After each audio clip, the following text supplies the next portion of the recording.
Hello. So, nandito lang kami sa shop. And coffee. Coffee.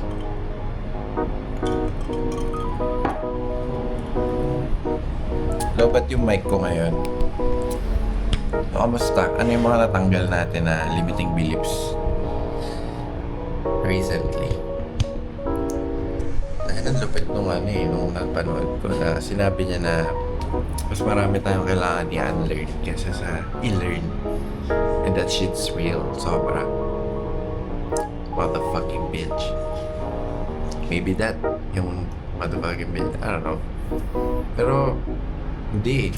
Hindi yan sa mga gawin mo and shit like that. Pwede din kung nakaka-harm ng kung di maganda, kung jejemon ka, buki ka, hindi. Pwede mo yung baguhin. Pero it's more on internal din. Mga limiting belief na sinasabi mo na, ay, hindi ko kaya mag-fashion. Ay, hindi ko kaya magpabango.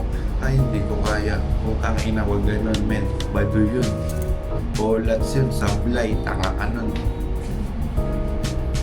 Dapat maniwala ka sa sarili mo. Matik na yun. Legit. Trust. Trust equals confidence. Confidence equals trust.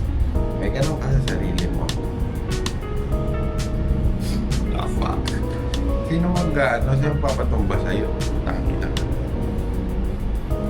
Paksa mo lang. Yun yung totoong lakas. Hindi yun sa, may muscle ako and shit like that. Could be. Pero sa physical plane lang yun. We're talking about metaphysical shit. Metaphysical. Kaya no. Shit. Spiritual niggas. Oh shit.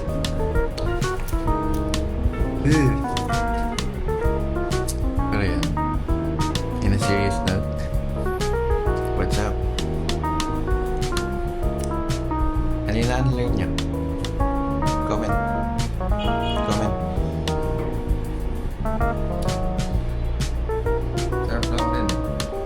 Sarap lang din matuto na marami ka pa palang i-unlearn. Unlearn.